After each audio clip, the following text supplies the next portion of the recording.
Okay, first of all, I'd like to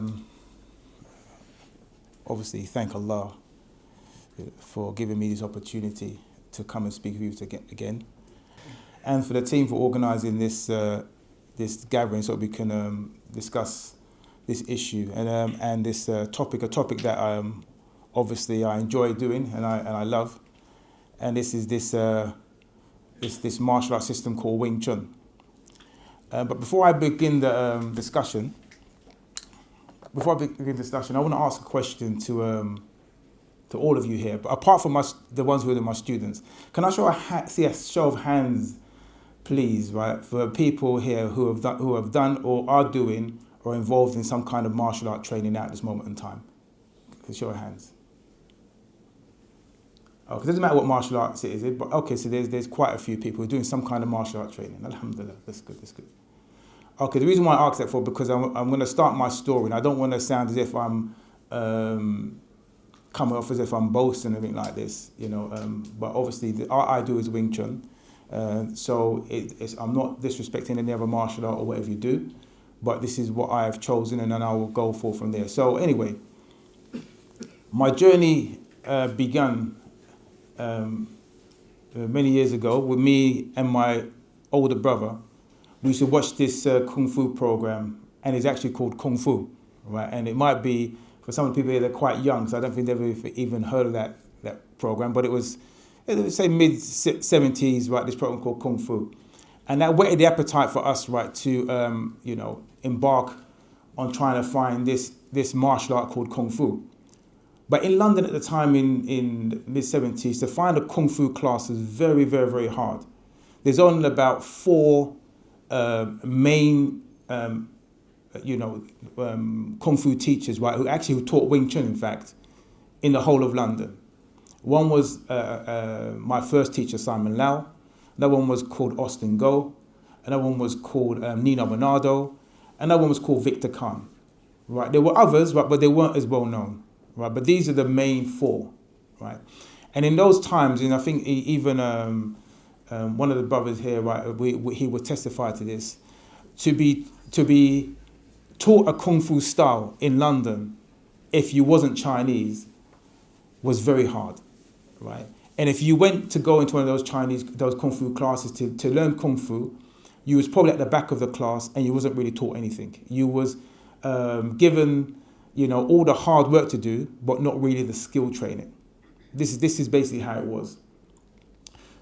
So what was happening, right, we actually took up Taekwondo first, which actually was Tang Soo. It's a Korean kicking form of martial art, and we did that for many years. But because, for me, when we did the competitions in Tang Soo, and we did a lot of them, right, especially me, because of my temper, I had a very bad temper.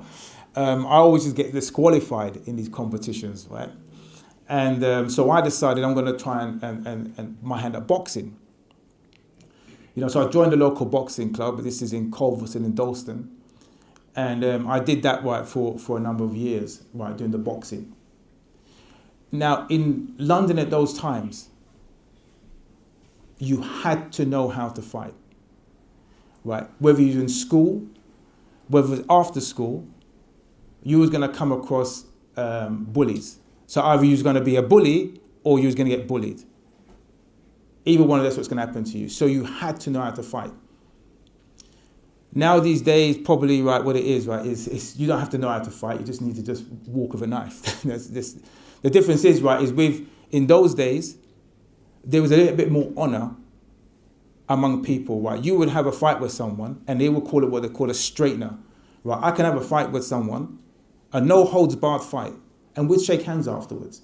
We respected each other because that person stood up to me and I stood up to him, right? And we walked away from it. He bashed me up, but I said, listen, look, at least I could see he wasn't a coward, and he could see that I wasn't a coward. We fought, we shook hands afterwards, and actually, right, some of my best friends are people who I had fights with.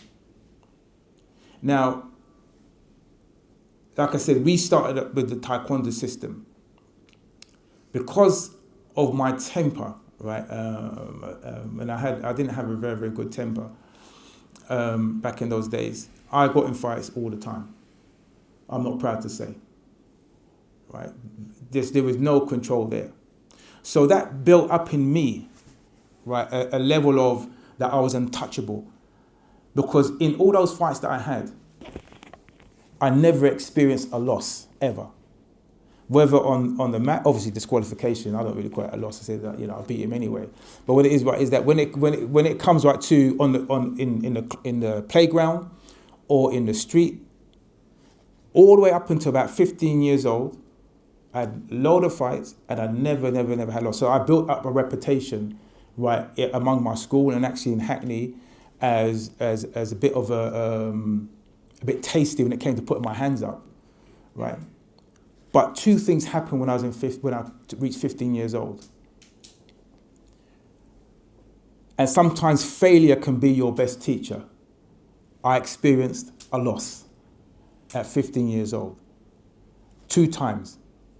The first one, I'm going to give you the details of what it is. Again, in the early 70s, we had something right called a National Front. Right, and they were quite prevalent, right, in Hong Kong and in Hackney and the Hoxton area around that time. And because of my arrogance and my believing that I was untouchable, and because I've had all these fights and no one ever defeated me, I was walking through Hoxton one time, and I saw these 5 National Front guys there, skinheads, all shaved head, and they looked at me. And I looked back at them and said, like, who are you looking at?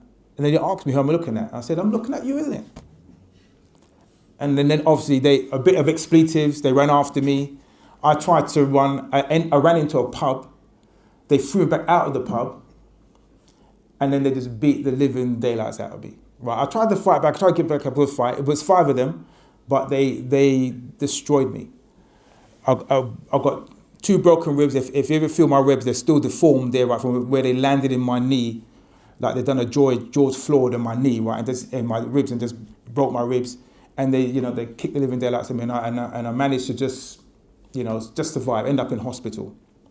So that was my first loss. The second loss, and which I really look at as a blessing, really, is that obviously after that loss, I thought I'm going to train like a maniac. It never happened again to me. So I started training like a maniac, more training, push-ups, sit-ups. Around this time, right, we got very influenced by Bruce Lee, and I saw what Bruce Lee can do. I said, oh, that's amazing. He could do push-ups on one finger. I'm going to do it. Splits across 2 chairs. All the crazy, hardcore training stuff I used to do. And then I met this Wing Chun guy. Right, and a friend that introduced me said, listen, this guy knows some Wing Chun. I said, oh, Wing Chun, that's, that woman style, that style that women do. I said, okay, so why don't you spar him? So, okay, and I sparred him. And I sparred this guy, right, for 10 minutes, and I couldn't get near him. Everything I knew, all that taekwondo, all that boxing, all that judo in school that I did, the wrestling, the fencing, all the fight experience I had, everything, and I couldn't get near this guy. And when I look back on it, he wasn't really that good. When I look back of what I know now, alhamdulillah, he wasn't all that. So that really let me check my level, that I wasn't good as I thought I was. I tried to, with my arrogance, try to style it out and say it was a draw, right? But what it is he was just being very kind. He just didn't hit me, right? So after I analysed myself, I said, I think I'm going to have to try and learn this martial art. So from 15 to 17, I was looking for Wing Chun, wherever I can find it. And it just so happened, right, that at a TV program, which my brother here, Lilo, will because he started with me, back in 82, 83, there's a program called The Way of the Warrior, and if you could check it out on YouTube. And there was a Kung Fu section there where our first teacher, Simon Lau, was there. This is back in 1982, right?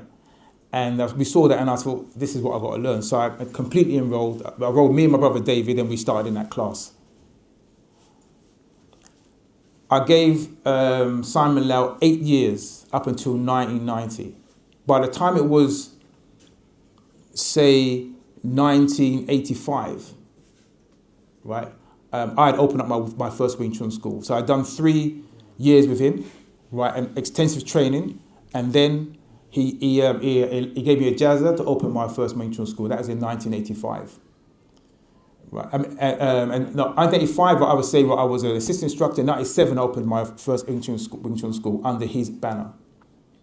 But then from 1987, I realized with this particular teacher, nothing else was coming as far as knowledge. I was hungry, I was training like a maniac, and nothing else was coming. So what I did from 1987, I went back to professional boxing. And then and at that time, I was doing some security work. Well, it doesn't matter where I was doing it, but I was doing some security work. And they needed you in those days to do security work. You had to have martial arts experience, or you had to be police or ex-army or something like this. And I got through with martial arts experience. And I did some security work in this venue in the West End, which allowed me back in those days. You didn't have the CCTV that you had now. You didn't have mobile phones, to film everything. So that was a time where we had many serious street fights and things of this nature. And I remember one occasion, right, where when I was at this particular venue, and again, it was my ego. And I'm talking about this ego thing because it's going to come to an end when I'm going to get to know this talk. And my ego got me in trouble again. I'm there to do work. I'm there to secure a building. And just because someone gave me a bit of lip, right, it went to my heart. And it just going in my head. I said, did that guy just disrespect me? And rather than just leave it, I quickly got out because those days you wore dinner suits, yeah, like James Bond. I quickly got my dinner suit, put back on my Wing Chun uniform, and I waited for the guy outside. And I said, listen, look, I'm ready if you're ready. I said, okay, we're ready. And as I went out with him, he saw his friends, two of his friends. They said, we're taking the bounce around the corner, let's go. So they took me, the three, took me around the corner, and I ran the corner with the three of them. And I'm thinking, what am I going to do now? What am I going to do now? There's three. So what I just did just in time, as soon as I got around the corner, and this is my mantra when it comes to self-defense, I hit first and I ask questions afterwards. And I managed to take out all three of them. And by the time that came, right, then the rest of the people came, and then we all beat them up, and that was the end of that. So anyway, right, my ego got me in trouble quite a lot with the martial arts. And I don't blame anyone but myself for that. But later on, I go into my story, you're going to see why the change happened in me. So anyway, right, my first teacher, right, I realised I weren't getting any further. I went back to boxing, took a few bouts, again, unbeaten. I managed I actually got to spar with some, alhamdulillah, world champions. I won't mention any names, right? But so I was in top, level boxing.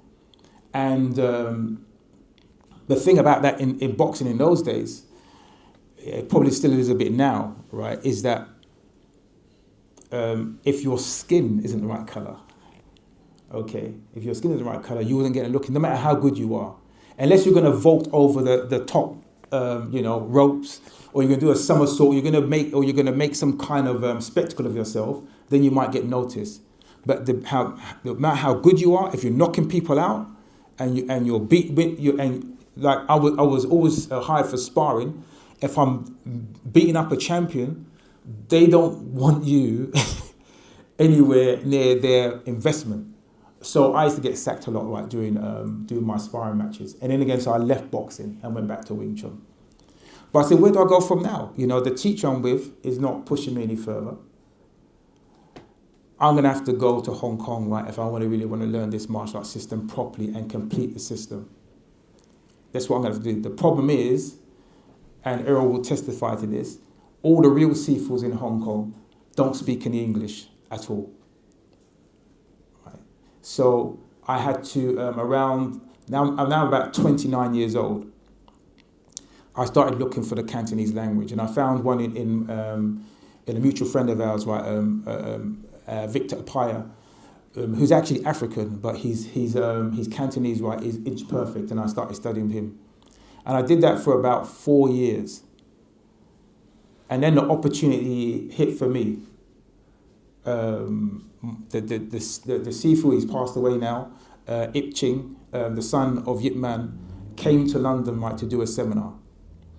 And the first time I saw him, I didn't get a chance to speak to him, but the second time he came, I was in Chinatown with my students at the time, having a meal, and we just left. And he was coming into the restaurant, and I was introduced to him by another well-known Wing Chun Sifu called Samuel Kwok. And I had some Cantonese then. You know, so I just said, "Ni hao ma," you know, "how are you?" And that completely blew him away. And that was the passport in. It doesn't matter what I knew, how good my martial art was, it was the language. And from the language, he felt open, because imagine he's a man in a foreign country and all he can speak to is another Chinese guy. And then for the first time he speaks to a foreigner in his language, and the person sitting next to me, he said, can you move please? And he made me sit down there, and we spoke for a good, what's the name, 10 minutes, and he invited me to Hong Kong. I booked my flight that very night. And then I went to Hong Kong to start my training. My dream had started. Now I'm going to learn this system properly from a real grandmaster. Not, like some of the masters that we have now. A real master. I get to Hong Kong. I'm really excited. I don't know the place at all. I don't even know how I got to where I was staying, but I'm just so excited I got to where I was staying. And then they send someone to pick me up, to bring me to what's called the Wing Chun Athletic Association. Now, the Wing Chun Athletic Association was opened by Yip Man himself back in 1967, 1968. And it was the first martial arts school that was recognized by the Hong Kong government as a fully fledged martial arts school. And it's still there to this day.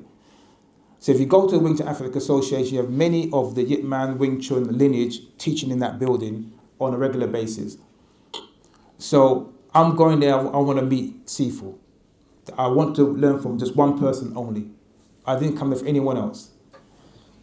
This person he sends to pick me up takes me to all these other Wing Chun Sifus. I don't want those Sifus, right? So, but he's taking me to every single one. And in the end, after about a week in Hong Kong, and I'm thinking, I'm wasting time here. I want to learn from the master, isn't it? They take me to the Wing Chun, to the Yip Ching Sifu, and I'm upset with him. I said, Sifu, I'm not happy. He said, Dim guy, why are you not happy? I said, I come here to see you, and I'm taking him more over the place and wasting my time. No disrespect, Sifu, I don't have much money. You know what I mean? I didn't come here for a holiday. I come here to train. He said, I did that to see if you really wanted to train with me. So if you went with anyone else, it would have been fine. But now you're here, I will accept you as my student. Now, when a Sifu accepts you as a student, it's a big thing. It's not a small thing at all. Because there's a difference between Sifu, and everyone will know what I mean when I say this, and Gaolin. These are two Cantonese words. Sifu and Gaolin. There's a difference between a coach and a Wing Chun Sifu, a martial arts Sifu. A coach, a trainer, is, for me personally, what you have out there now. Throw a punch, throw a kick, do this amount of push-ups, that amount of sit-ups. That's a coach. You go to any gym, you'll find those. You want to go to a boxercise class, you'll get a coach. You want to go to whatever, you get a coach. But a Wing Chun Sifu is much, much more than this. A Wing Chun Sifu is a mentor. His character has to be 100%. A Wing Chun Sifu, right, is a guide. Yes, he's going to teach you to fight. But he's going to teach you not just to fight, but how to fight, when to fight, where to fight. Because Wing Chun's not about fighting. I remember when I went to Sifu, the first time I had my first lesson with him, I said, Sifu, I want to really learn to fight. They said, we're going out there and fight then, innit? Why you come all the way over here to learn how to fight for? From the time you came out your mother's belly, you was fighting to get out the womb. You know how to fight. You don't need to come to learn to fight.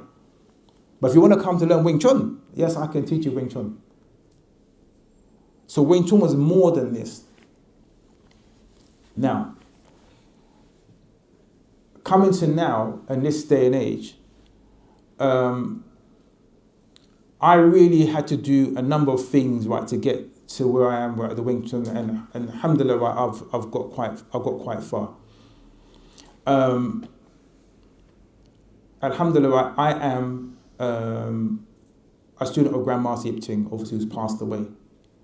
And that may not mean much to many of you here, because obviously in the UK, we don't really understand this thing about lineage. We understand it more in the term of Islam. We have the thing called isnad. Yeah, Wing Chun is like this. It's very much like this. You have to know, for me to rate you as a Sifu, you have to be taught by a Sifu who was taught by a Sifu, who was taught by a Sifu, who was taught by a Sifu, who was taught by a Sifu, going right back to the founder. We can trace your lineage. Because if something wrong with your lineage, there's something wrong with your Wing Chun. We need to know how long you trained with that Sifu for. We need to know what you learned from that Sifu. Yes, you trained with the Sifu, but how long for? For example, many of the well-known martial arts of the world today, one we all know is Bruce Lee. A very, very well-known martial artist and a superstar, trained with Sifu Yip Man. And it's mainly because he trained with Sifu Yip Man that Yip Man is so famous around the world.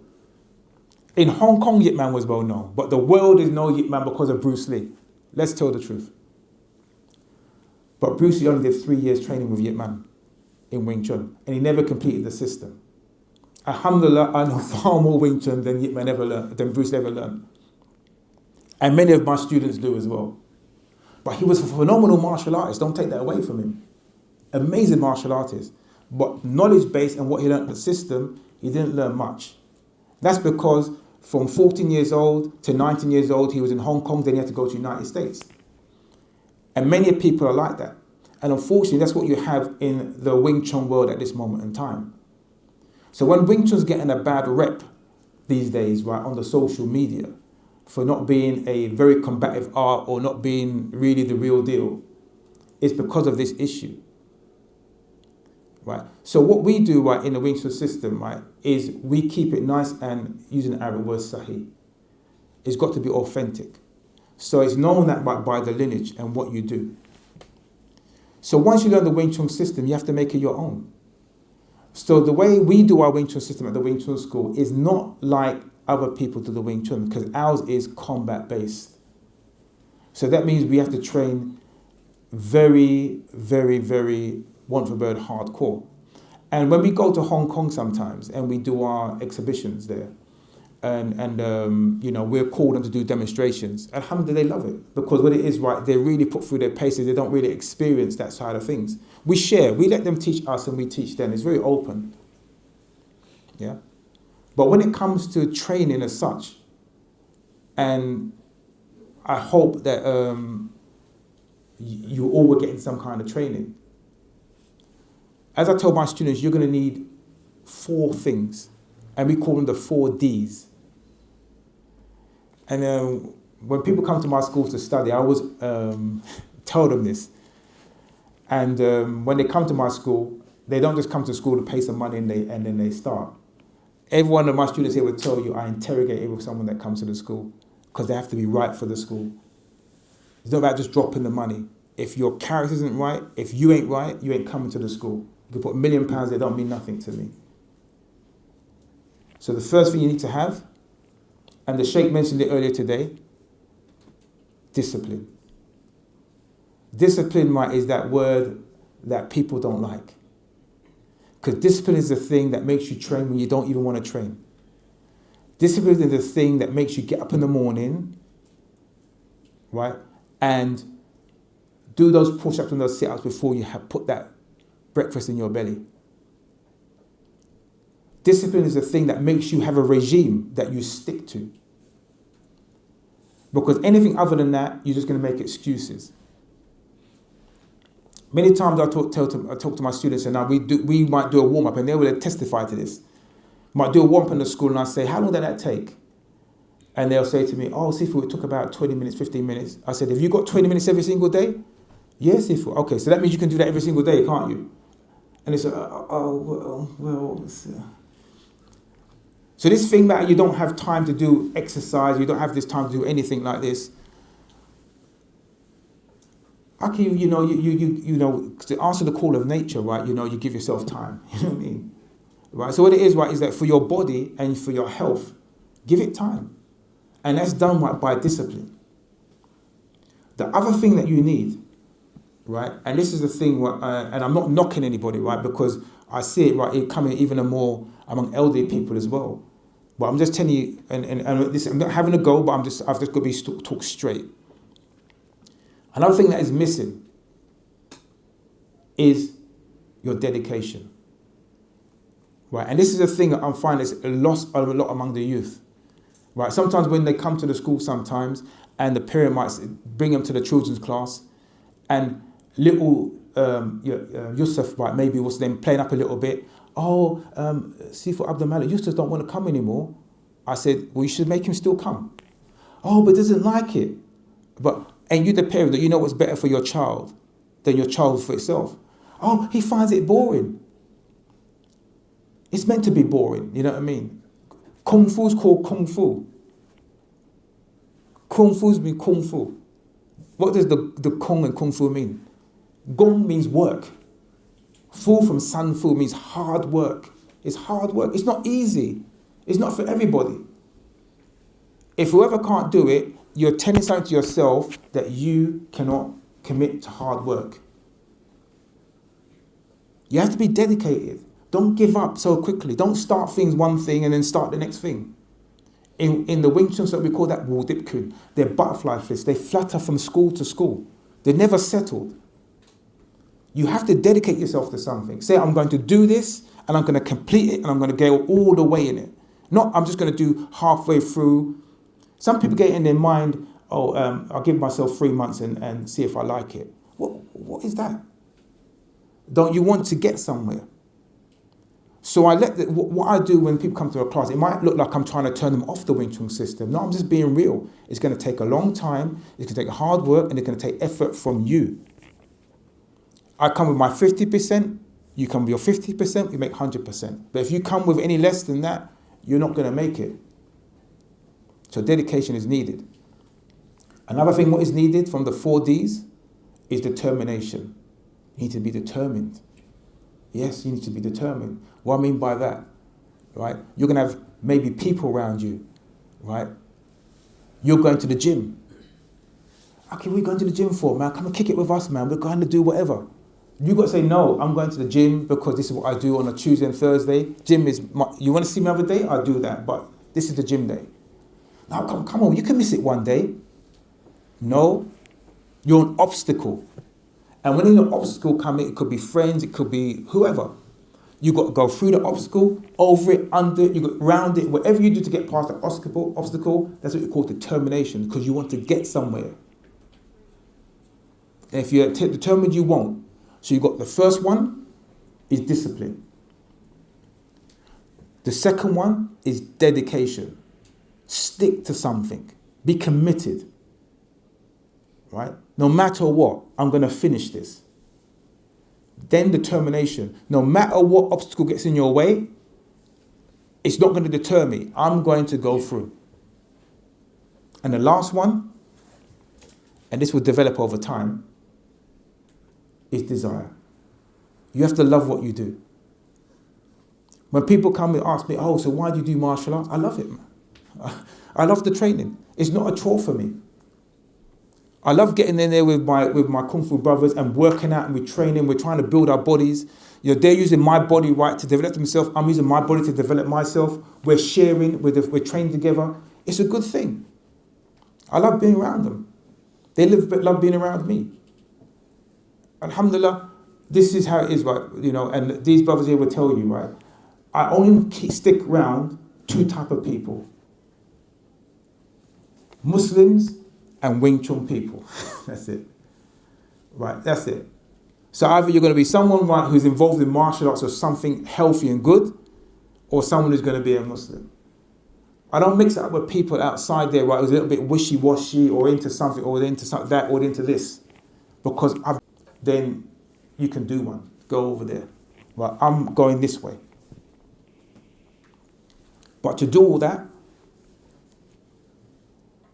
you need a word that people don't like. And alhamdulillah, we're in the month, right, where this is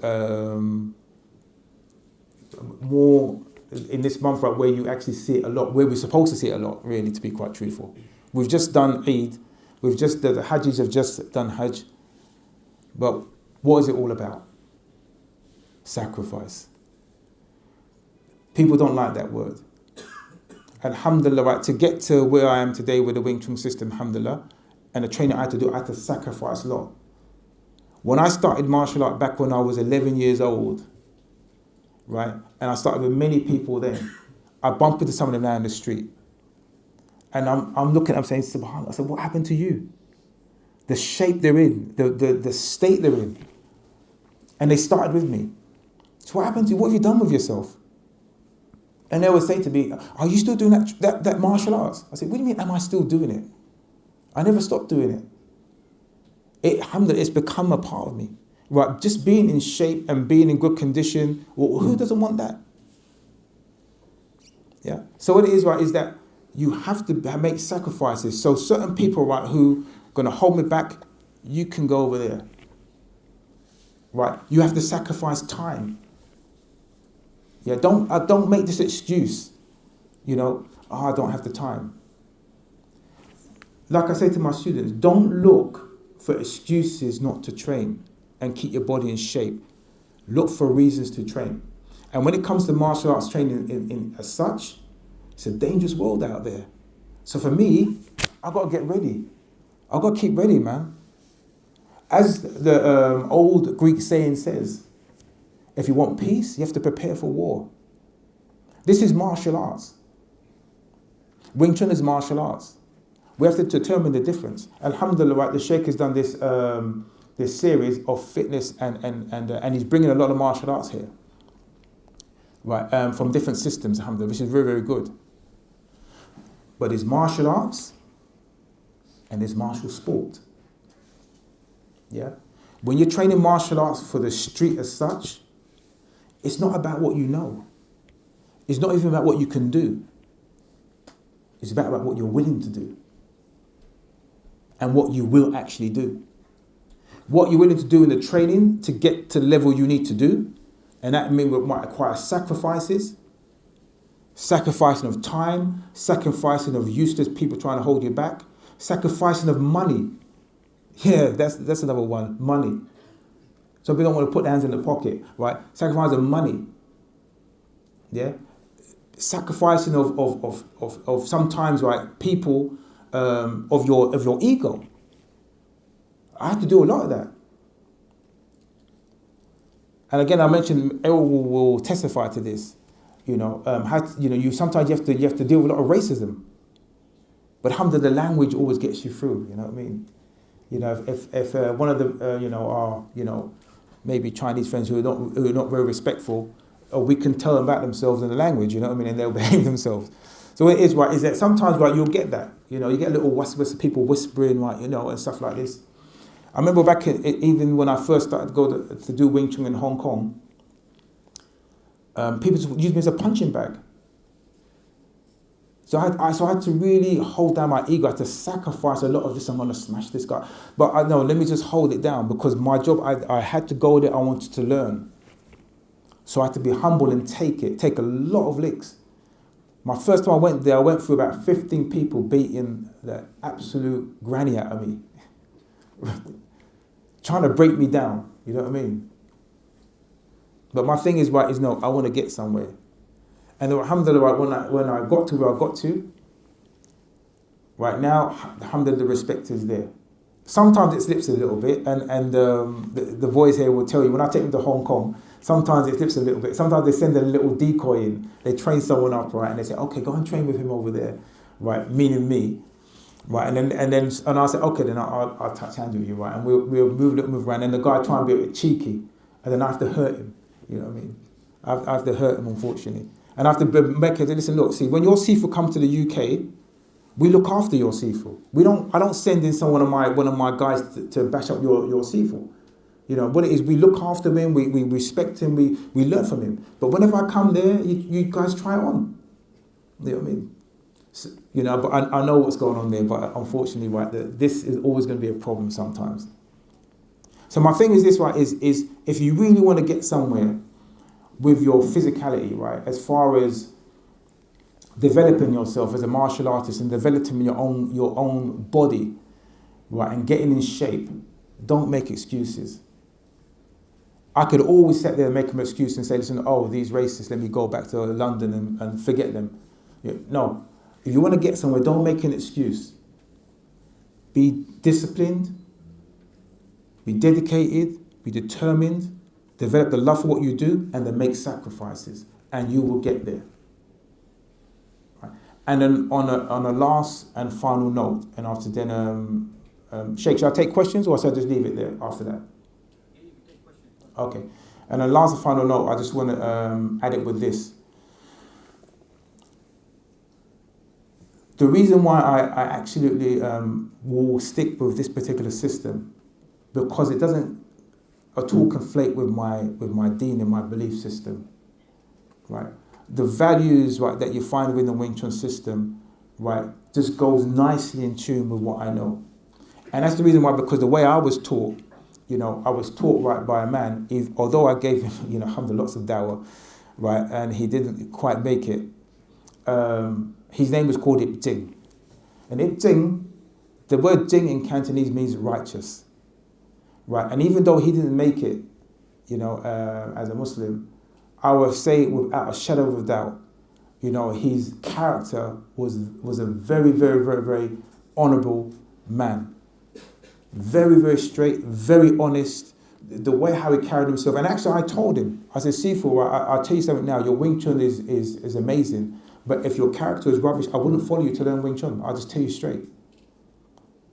But what it is, right, because of his character, the way he was, the way how he was with me. Actually, when my father passed away, he was like a father to me. Him and his wife, mother was like a mother, and he was like a father. Right. So what it is, like, the way how he taught me the Wing Chun, it wasn't just a kick and punch. He taught me the philosophy. He taught me all the deep stuff that makes you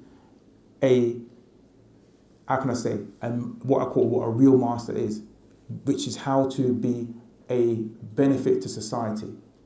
So what Yip Man did, Yip Man actually gave a code of rules of conduct. And when you go into the Wing Chun School Athletic Association in Hong Kong, there's this code of conduct there. And I want you to listen to it when I read it. There's 9 rules, and I'm going to read them out to you. And I want you to tell me what this sounds like to you, okay, when I read this out to you. Okay.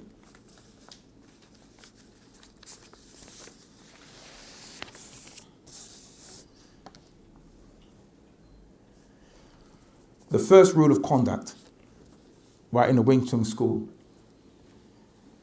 is to remain disciplined, uphold yourself ethically as a martial artist. I repeat, remain disciplined, uphold yourself ethically as a martial artist. What does that mean? It means you don't go around, right, you learn yourself your martial arts and you're going to go to bully people or try to put people down, or overpower people, or you got a loose mouth. No, you got ethics, right? Number 2, practice courtesy and righteousness. Serve the community and honor your family. That's the second rule. Because you have a name, I have a name. Right, and whatever you do reflects upon the people around you. So what it is, yes, you're going to reflect upon the system. Alhamdulillah, we're all Muslims here now. So if we misbehave, someone say, you're supposed to be a Muslim. Right? So therefore what it is, how you behave reflects. It's not just about you. It never is about you. It's about us.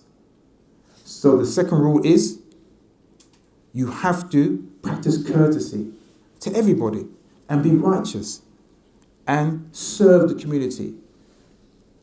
I often tell my students, the job of a Sifu is to serve and not to be served. I'm there for them. They're there to learn the Wing Chun from me. My job is to teach them all the Wing Chun that I can teach them. I have to give. And in turn, and alhamdulillah, some of them here, right, they've got their own schools. They're now giving back. You don't acquire knowledge and just keep it in your back pocket for yourself. you pass it on.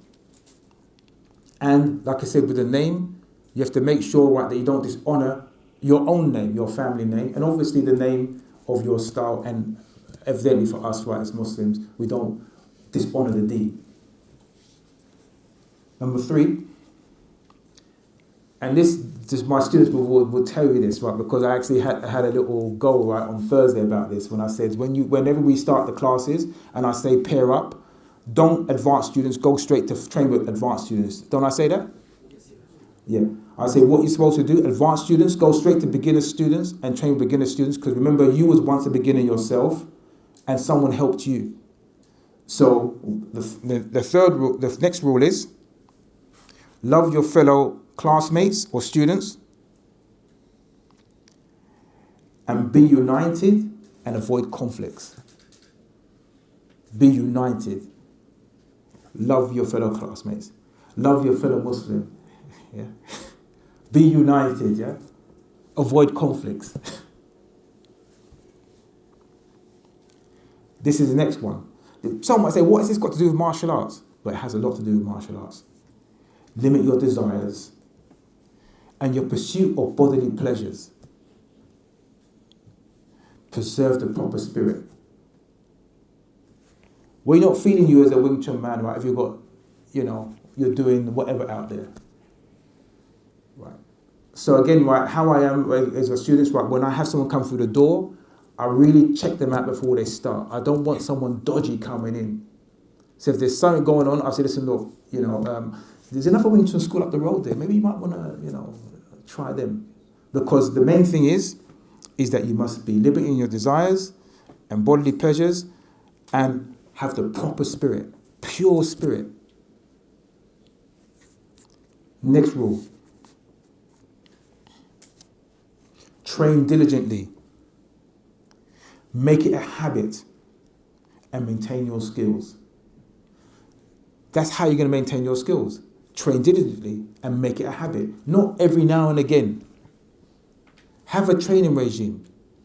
Right? Keep it up. If you want to get to a goal, make a structure and keep to it. Next one. Develop a spirit of tranquility. Abstain from arguments and fights. Just because you know how to fight and you can fight, it doesn't mean you have to fight.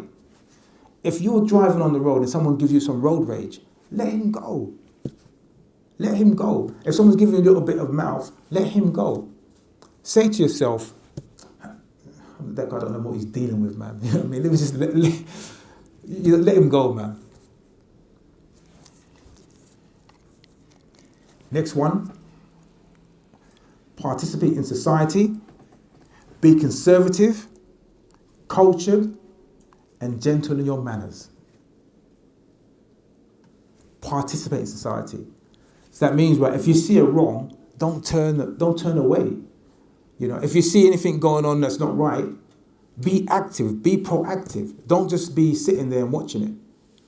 Participate in society. Don't say, okay, I'm just going to keep myself to myself. No, if you see something that's not right, you're supposed to get involved. And this is another one. Help the weak and the very young. Use your martial arts skills for the harmony and the good of the people. Yeah. And the last one.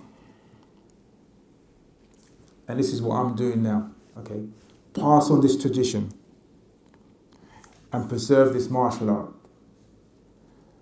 So one of the conversations I had, and I'm going to finish it here, is when my Sifu passed away. Obviously, I couldn't go right to the funeral, but I did visit his wife, right? And alhamdulillah, she said to me, that you are one of Sifu's most trusted students. And she said, I'm amazed that you travel 6,000 miles across the globe, especially when the pandemic first happened. So it was in January, just to come and see how I was, And for this, I want to say to you make Wing Chun great in the UK. Right, and that has resonated with me, so that's what my mission is as far as Wing Chun is concerned. So anyone who wants to learn real Wing Chun that's going to do these 9 rules of conduct, then alhamdulillah, the Wing Chun school is where you come. Right, but if you want to do anything else, then obviously we're not the ones for you. So I'm going to leave it there. If there's any questions that I can help you with, please let them come. Jazakallah khairan. Don't be shy. Yes. Wa alaikum salam wa barakatuh. I've done a few martial arts and like Japanese side, ninjutsu, Yeah. and the jiu-jitsu. They've got more of bowing thing, which is a little bit of, some people they say there's mark of respect. It depends on intention, but for me it's like a haram. Yeah. In Chinese side, I think there isn't much of bowing in your martial arts. There's no bowing in any martial arts system in the Chinese system at all. Yeah, most is Japanese. Yes. Because I've quit one because of that. Yes.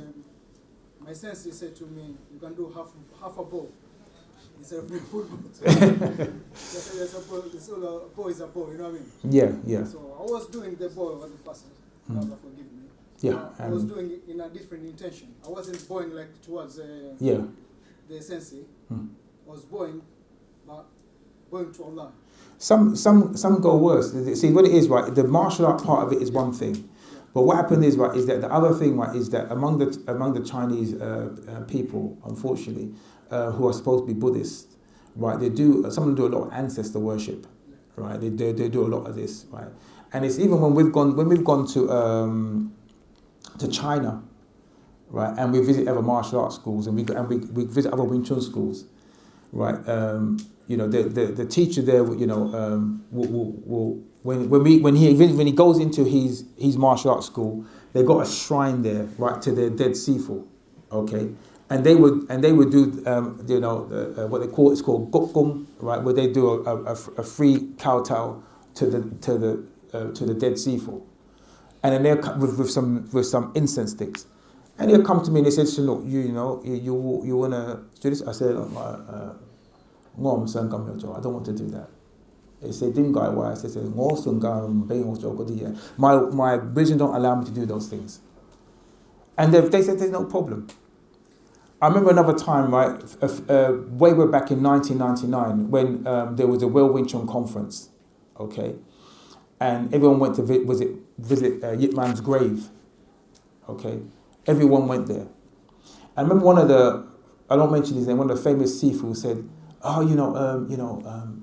Gary, you need to go up there, right? And you need to go and do, you need to go and pay respects. I said, I'm not going up there.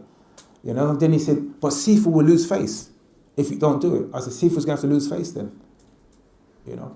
Then after that, I went to Sifu, I said, Sifu, and I wasn't even Muslim then yet. I wasn't even Muslim yet, right? Because the reason I was, right, before, which is Jehovah's Witnesses, they don't allow that either. Right? So what happened is, right, when he said to me, I said, Sifu, I can't do that, you know what I mean? He said, moment, no problem. So you had many people going and do this bowing. They don't even know what they're bowing for, you know, but they just want to keep the masters happy. You know, I better do it. You know, a lot of foreigners from the United States, Australia, they're all doing it, but they don't even know why they're doing it. I said, I'm not going to do it. But Sifu said, no problem. And he respected me for that, because the thing is, well, I'm not going to do something that I don't want to do. I come there to learn Wing Chun. So, unfortunately, some martial arts are like that. But the Chinese martial arts, when it comes to training, there's no bowing. In fact, they lose a little bit of some of their tradition when we go inside there, and Earl will testify this because he lived in Hong Kong for over 30 years, right? There's no formality at all whatsoever. Sometimes they don't even call Sifu, and that annoys me. It's like you calling your dad by his first name. You know you call him dad. You call him a title. You don't call him dad. You don't call him by his first name. And they're calling Sifu, right, like old man and stuff like that. And it's very disrespectful. Any other questions? But pertaining towards fitness and conditioning, if I would prefer. Yes. So, Siga, you know, at your level where you've completed your training with Sifu Chun. Yes. Are you still able to improve your Wing Chun? Alhamdulillah, yes. And I would say this question was asked to one of the grandmasters, right? Actually, Yip Ching Sifu's elder brother, Yip Chun, right? He asked him, right? They asked him, right? So, Sifu Yip Chun, has your Wing Chun improved since your father Yip Man passed away? And he said, of course it has. To say, right, that my father passed away in 1972, and this is in the 90s. So to say my level is not increased just because my dad passed away is nonsense. I'm still training. I'm still improving. You know what I mean? So what is again?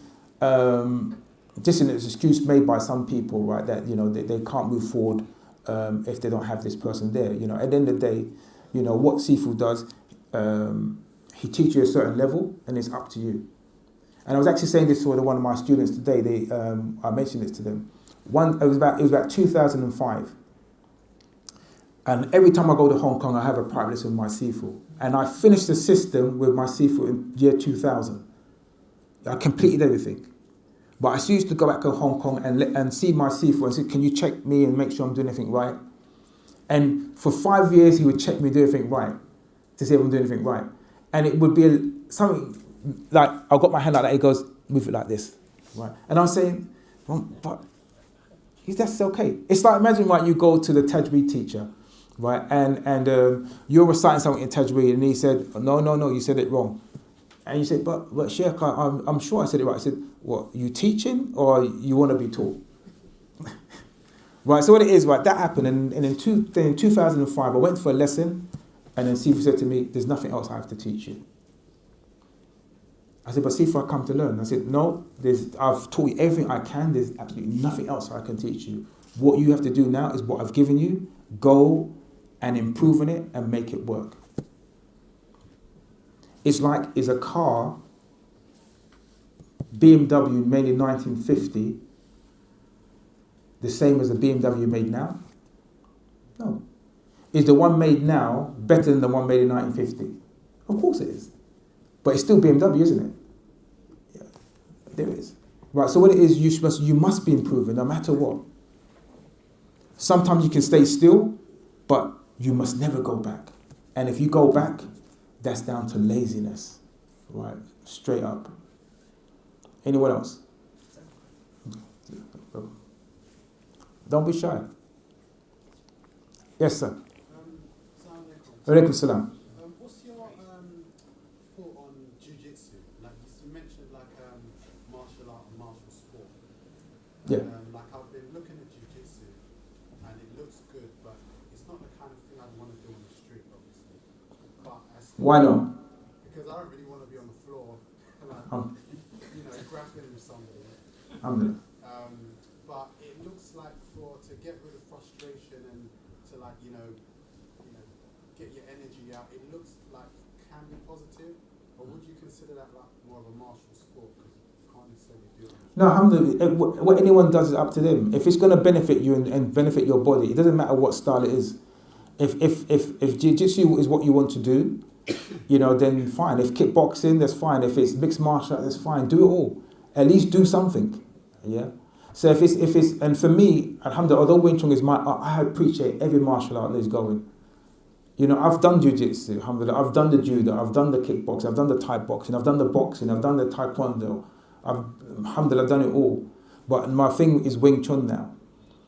Yeah, so it is like, yeah, do that. What we have to do though is say, right, and you made a point. You're saying you don't want to end up on the floor, but you may end up on the floor, right?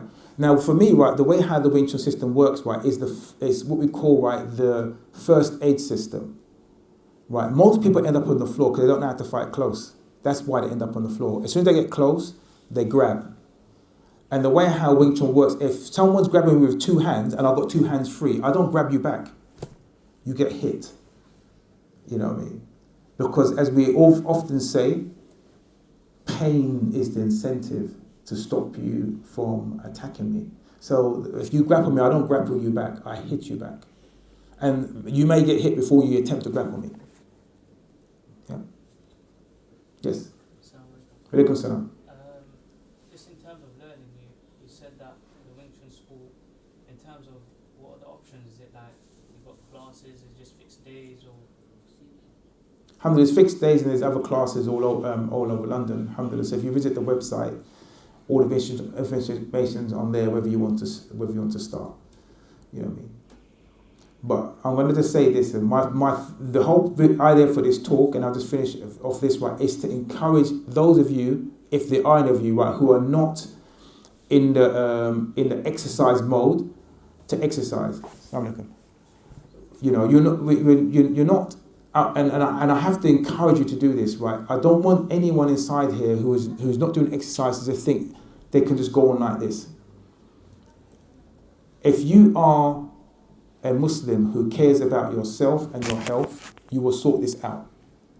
You don't want to be looking down and all you can see is your belly, right? We need to be looking down, you can see your feet, right? You need to be getting in shape, right? Number one. Number two, right? You need to be able to put your hands up, right?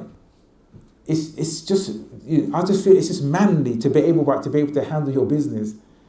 Right, to be a lover, not a fighter, is not. I'm not feeling that. You know, you need to be able to handle. And again, what you got to do, right, is put it in your sons and not just your sons, your daughters as well. Right, don't have this attitude, what I've laid back, and then when something happens, right, it's like you're going to try and close the door after the horse is bolted. No, you need to get into some physicality now, right? Even if it's just no matter what system it is, okay, it doesn't have to be Wing Chun, but do something. Yes. You know, you said earlier about people who they started and they don't finish. Yeah. They stop halfway. Yes. How about if someone is just doing it, different martial arts, yes, to defend himself? He doesn't want to get to black belt or any grading. Like you get to grade obviously to get better, but not intentionally to get farther and farther. You know what I mean? I'd rather be a jack of all. I don't want to be a jack of all trades and a master of none. You know what I mean? I'd rather be a master of one and rather than a jack of all trades. When you just dip yourself all over the place, you're not solid. And what it is, right? You don't respond in a natural way because you've got all these different things going on in your head. Not only that, is at the beginning they teach you basic. They don't teach you advanced. So if you don't stay longer, you don't get the advanced stage as well. But the thing is, right, if you learn a system properly, the basics is what's going to do it for you. Okay, all you need is one punch to knock someone out. There's people outside there on the street with no training whatsoever will knock you out. I've come across it many times. See people with no training whatsoever. They're just up for it. You know what I mean? And what we got to get ourselves doing is up for it. Up for what? Out of the seat. Don't be a couch potato anymore. Get in the gym. Do something.